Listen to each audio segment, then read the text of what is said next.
Ada indikasi upaya membuat ukuran agar targetnya Pak Jokowi terlihat seperti berhasil. Jadi menurut Brain Institute ini nggak ada gunanya hal-hal seperti ini. Yang dimaksud oleh Bank Dunia itu kemiskinan ekstrim itu lebih kepada negara lower income sebenarnya. Lah kita ini mendua, pada lain kesempatan kita bangga, kita masuk kelompok negara upper middle income. Menengah atas, bayangin. Sementara kita memakai ukuran garis kemiskinannya yang ekstrim, kita pakainya ukuran lower income. Ternyata Bank Dunia itu merekomendasikan kalau untuk mengukur tingkat kemiskinan itu disesuaikan dengan kelompoknya. Sebetulnya untuk keperluan kebijakan, apakah pemerintah perlu masih memakai data-data? Saya setuju dengan Pak penanggap di kolom itu. Apa tidak berdasarkan data aktual saja? Misal, tapi ini dulu pernah dilakukan oleh TNP 2K tahun 2005, lalu tidak berlanjut. Kalau membuat tingkat kemiskinan ekstrim menjadi nol, tidak bisa dengan pendekatan agregat survei. Tapi benar-benar ditemukan siapa orangnya, di mana, ciri-cirinya bagaimana, dan di treatment apa dia. Data-data seperti itu sebenarnya secara terserak ada. Tapi kalau dijumlahkan bisa mengejutkan pemerintah. Jadi ini kan perlu pendekatan yang teknokratis dan political will yang besar. Kami dari Brain Institute tanda petik menuduh secara ilmiah, upaya mengangkat tema kemiskinan ekstrim ini adalah untuk menutupi kegagalan Jokowi menurunkan tingkat kemiskinan selama era pemerintahannya. Ya jelas masih berlaku ya, tapi saya pernah bercanda. Ini bercanda loh ya. Apakah pemerintah menafsirkan fakir miskin dan anak terlantar dipelihara oleh negara itu dipelihara biar masih tetap banyak? Kan jadi begitu jadinya. Tentu pesannya nggak begitu. Pesannya itu bagaimanapun dinamika perekonomian suatu bangsa, biasanya tetap akan ada sejumlah orang yang tercecer, terpinggirkan, sehingga itu tanggung jawab negara. Lansia yang kemudian tidak memiliki keluarga, tidak produktif, umpama ada difabel yang kesulitan untuk soal ekonomi, itu memang tanggung jawab negara.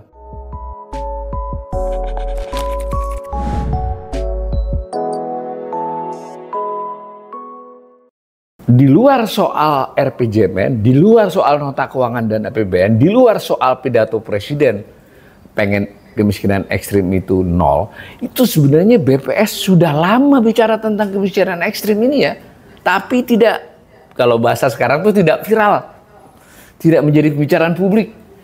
Nah sudah lama, sudah sejak tahun 2018 itu ya, ada publikasi yang disebut dengan SDGs ya, aslinya SDGs, apa SDGs, Sustainability Development Goals ya, SDGs. Nah, kalau diterjemahkan oleh BPS menjadi tujuan pembangunan berkelanjutan, karena Indonesia meratifikasi kesepakatan untuk mengikuti rekomendasi SDGs. SDGs itu ada berapa poin? 17 ya kalau tidak salah ya.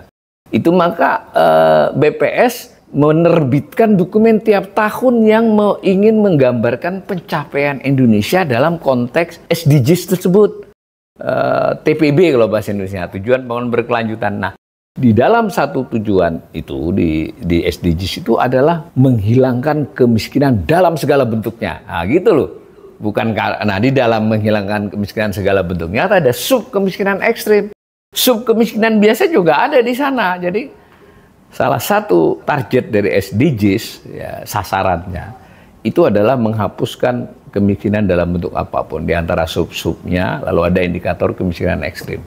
Berarti kan tiap tahun ada nih 18, 19, 20, 21, 22, 23. Saya ambilkan covernya saja sebagai bukti nih dari Brain Institute nih bahwa ini cover-cover dari dokumen-dokumen itu masing-masing. Dokumennya ya ada 200-300 halaman ya.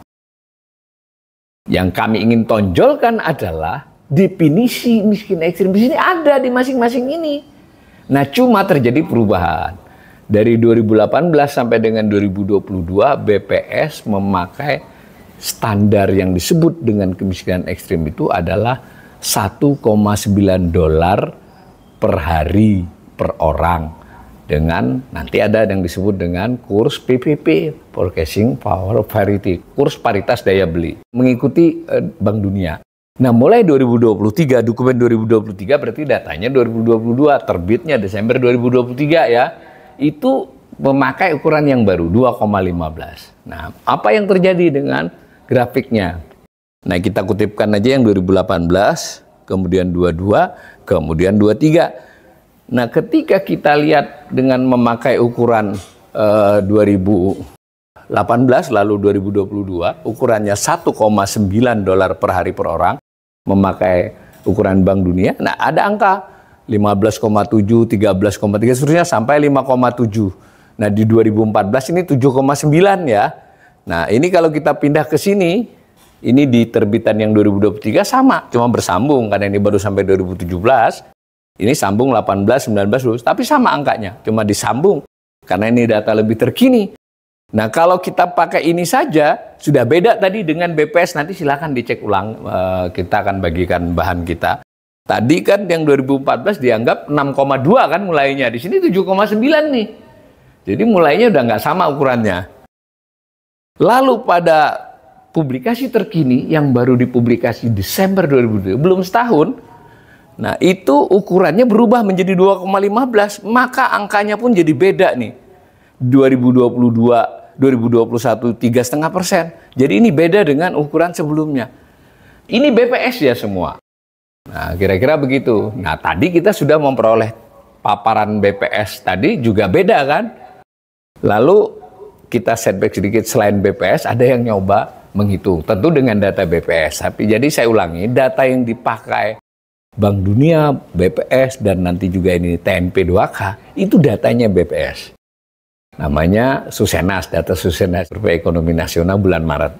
Tetapi ukuran yang dipakai, jadi dari data tersebut dengan ukuran ini dia masuk miskin, miskin ekstrim atau apa itu loh maksudnya. Itu TNP 2K ngukur juga. Nah, ini saya publikasikan TNP 2K ini dilakukan bulan tahun berapa ini ya? Kalau tidak salah tahun 2022 ini anunya.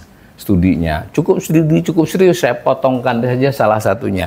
Dapat ini antara lain. Nah, ternyata ini tadi sama dengan yang BPS yang di TPB dan sama dengan yang di laman Bank Dunia ketika Bank Dunia masih punya ukuran 1,9. Ya, kira-kira gitu ya.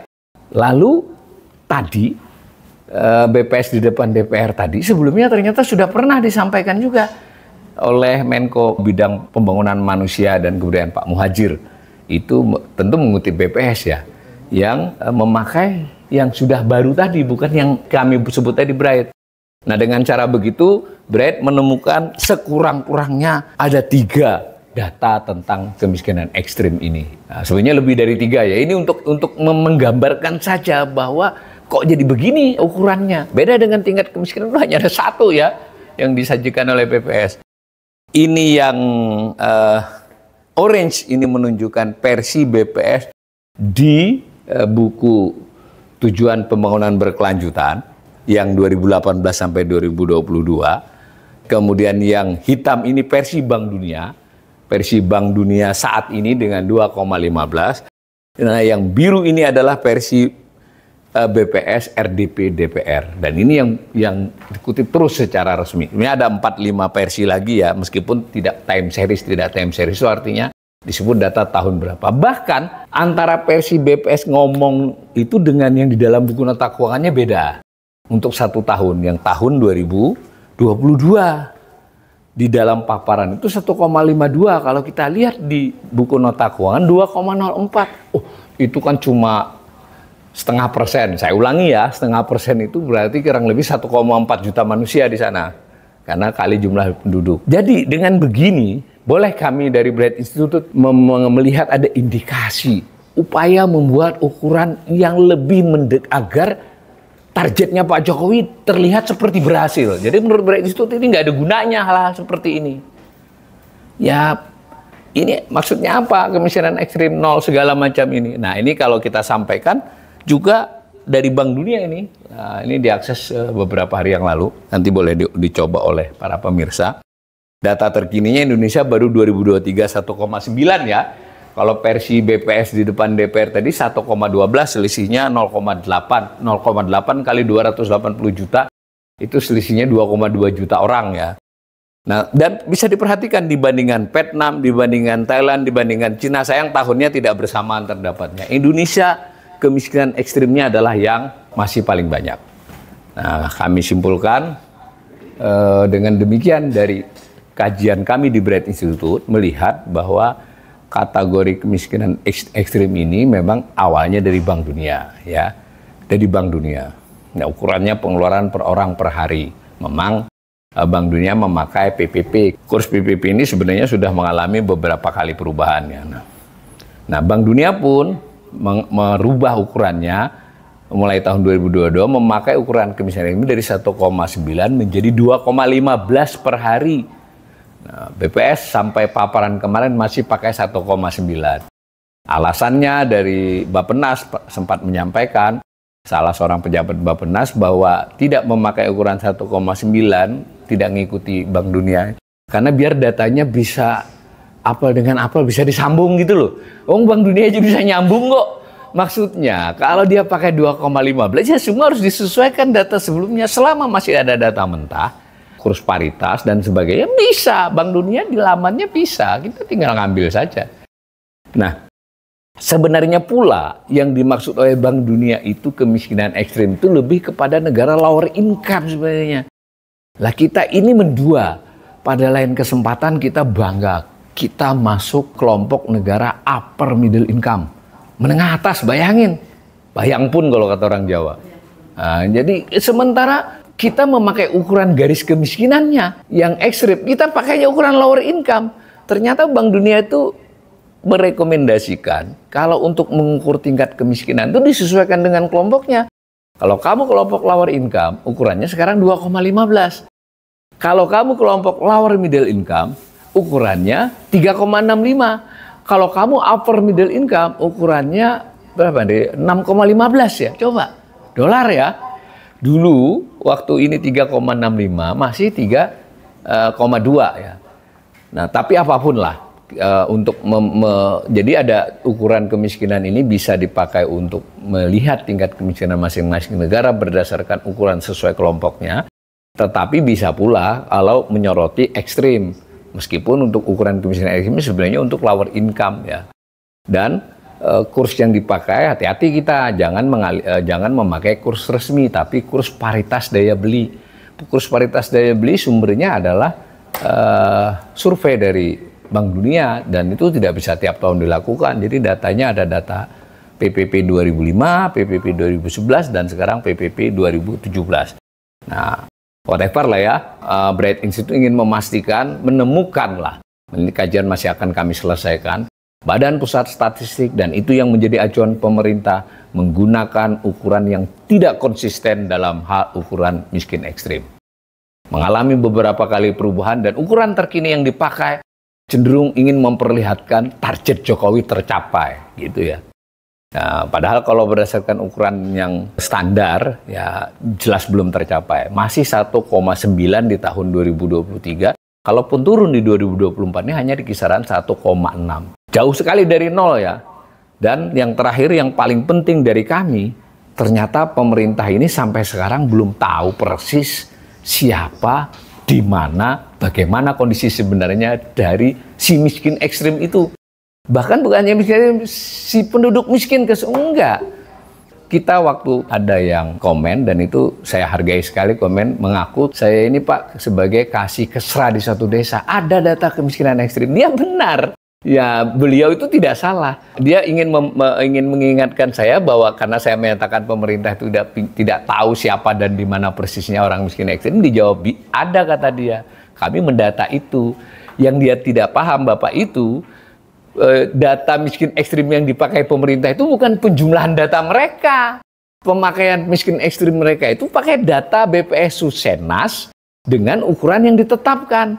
Bukan penjumlahan dari data-data desa ataupun sumber-sumber lain. Karena kalau dijumlahkan tuh dari kasih desa itu, menurut saya, dugaan saya, itu kan di bawah Kemendagri, itu bisa jadi jumlah penduduk miskin bisa 2 kali lipat dari penduduk miskin biasa. Penduduk miskin ekstrim. Kenapa? Karena memang si tenaga yang mencatat itu juga tidak dibekali dengan ukuran-ukuran yang tadi misalnya 1,9 dolar, ya nggak mungkin kan? Nah, kira-kira begitu. Jadi ini menjadi agenda tersendiri. Sebetulnya untuk keperluan kebijakan, apakah pemerintah perlu masih memakai data-data? Saya setuju dengan Pak penanggap di kolom itu. Ya, apa tidak berdasarkan data aktual saja? Misal, tapi ini dulu pernah dilakukan oleh TNP 2K tahun 2005, lalu tidak berlanjut di pemerintahan Jokowi. Nah, kami simpulkan secara tegas ya, bahwa Bright Institute menilai target tingkat kemiskinan selama era Jokowi yang dicantumkan pada RPJMN 2015, 2019, dan 2020, 2021 tidak tercapai. Bukan hanya tidak tercapai, jauh dari yang diharapkan. Lalu penurunan era Presiden Jokowi selama 10 tahun itu lebih lambat dibandingkan era sebelumnya. Kemudian ditetapkan target tingkat kemiskinan ekstrim di APBN 2 tahun terakhir dan juga di pidato Presiden Jokowi. Terindikasi menurut kajian kami adalah upaya mengalihkan, ngeles lah bahasa Jawanya. Bahwa karena nggak berhasil untuk kemiskinan secara umum, udah yang ekstrim saja bisa diselesaikan. Ternyata juga tidak bisa diselesaikan. Salah satu sebab tidak bisa diselesaikannya, ukurannya saja nggak jelas, gitu ya. Dan kalau mau membuat nol hal-hal begini tidak mungkin dengan survei.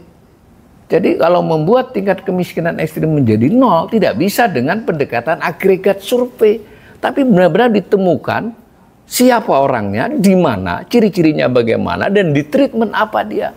Data-data seperti itu sebenarnya secara terserak ada. Tapi kalau dijumlahkan bisa mengejutkan pemerintah. Karena beberapa desa, beberapa kelurahan mungkin melaporkan melampaui yang terjadi. Karena mikir-mikir ya kalau banyak dilaporin kan mungkin banyak dapat bantuan. Beberapa desa, beberapa melaporkan lebih sedikit karena khawatir dinilai jelek. Jadi ini kan perlu pendekatan yang teknokratis dan political will yang besar. Kami dari Bread Institute tanda petik menuduh secara ilmiah upaya mengangkat tema kemiskinan ekstrim ini adalah untuk menutupi kegagalan Jokowi menurunkan tingkat kemiskinan selama era pemerintahannya.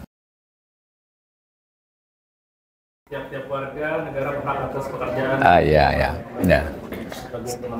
Ya, jelas masih berlaku ya. Tapi saya pernah bercanda. Ini bercanda loh ya, silakan kalau mau ngutip. Ya, apakah pemerintah menafsirkan fakir miskin dan anak terlantar dipelihara oleh negara itu dipelihara biar masih tetap banyak? Kan jadi begitu jadinya. Tentu pesannya nggak begitu. Pesannya itu bagaimanapun dinamika perekonomian suatu bangsa, biasanya tetap akan ada sejumlah orang yang tercecer, terpinggirkan. Baik karena memang kadang-kadang tidak karena soal apa-apa ya, karena memang umpama ya ketidakmampuan dia secara fisik dan sebagainya atau kondisinya, sehingga itu tanggung jawab negara. Jadi untuk lansia yang kemudian tidak memiliki keluarga, tidak produktif, difabel, tentu tidak semua difabel disabilitas ini ya, yang difabel yang keren banyak, tapi umpama ada difabel yang kesulitan untuk soal ekonomi, itu memang tanggung jawab negara. Begitu juga dengan pernyataan bahwa setiap orang itu berhak memperoleh pekerjaan, itu kan jelas ya, tapi ya kita menyaksikan ya itu tidak bisa dipenuhi oleh pemerintahan. Kalau mau fair ya tidak hanya Presiden Jokowi ya, Presiden sebelumnya juga nggak mampu. Cuma di era Jokowi ini paling parah, kira-kira begitu loh pendapat saya. Sampai jumpa Selasa depan tentang manufaktur.